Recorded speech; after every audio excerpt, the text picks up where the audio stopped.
10 വർഷം മുമ്പായിരുന്നു മകളെ കാണാനില്ലെന്ന് പറഞ്ഞ് ഈ മാതാപിതാക്കൾ പോലീസിന് പരാതി നൽകിയത്. പോലീസ് അന്ന് അന്വേഷണം നടത്തിയെങ്കിലും യാതൊരു വിവരവും ലഭിച്ചില്ല.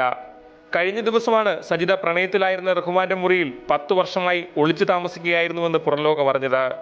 റഹ്മാന്റെ വീട്ടുകാർ പോലും അറിയാതെയായിരുന്നു സജിതയെ മുറിയിൽ ഒളിപ്പിച്ച് താമസിപ്പിച്ചത്. വിത്തനശ്ശേരിയിലെ വാടക വീട്ടിൽ റഹ്മാനും സജിതയും ഇപ്പോൾ ഒരുമിച്ച് ജീവിക്കുകയാണ്. വാർത്തയറിഞ്ഞ് സജിതയുടെ അമ്മയും അച്ഛനും മകളെ കാണാനെത്തി.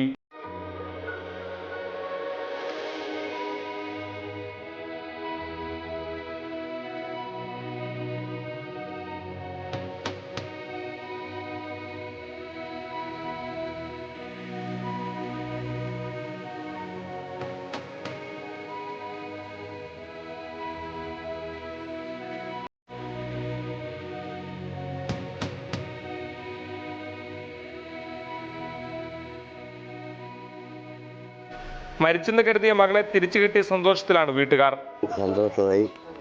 അല്ലാണ്ട് വേറെ ഇതുവരെ കാണാത്ത കണ്ടപ്പോൾ ഞങ്ങൾക്ക് അത്ഭുതം വരെയായി. അത്രയേ ഉള്ളൂ. ഇപ്പം എന്താ പറയുക, സന്തോഷമായിരിക്കുന്നെന്ന് പറഞ്ഞു. അത്രയും അല്ലാതെ പിന്നെ എന്ത് ചെയ്യാൻ പറ്റും? ഒരു ആരോ പറയുന്നത് ഞങ്ങൾ കാണാതെ കിട്ടിയതല്ല. 15 കൊല്ലമായി, 10 കൊല്ലം കഴിഞ്ഞിട്ട് ഒരിക്കലും മകളെ തിരിച്ചു കിട്ടില്ലെന്നാണ് കരുതിയതെന്ന് അമ്മയും പറഞ്ഞു. ഇത്ര കാലം കാണാതെ ഇരുന്ന് മകളുടെ കണ്ടു കിട്ടിയപ്പോൾ സന്തോഷമായി. കാണാൻ പറ്റുന്ന ആരും ഞങ്ങളുടെ കുടുംബമൊന്നും വിചാരിച്ചിട്ടില്ല കണ്ടു കിട്ടുന്നുള്ളത്. കണ്ടപ്പോൾ സന്തോഷം. അതേസമയം സജിതയെ മതം മാറ്റിയെന്ന തരത്തിലുള്ള പ്രചരണങ്ങൾ സോഷ്യൽ മീഡിയയിൽ വ്യാപകമായി നടക്കുന്നുണ്ട്. ഇത് അടിസ്ഥാനരഹിതമാണെന്ന് സജിത പറഞ്ഞു. ഇത് തെറ്റാണ്. മതം മാറ്റി പറഞ്ഞൊക്കെ തെറ്റാണ്. മതമൊന്നും മാറ്റിയിട്ടൊന്നുമില്ല.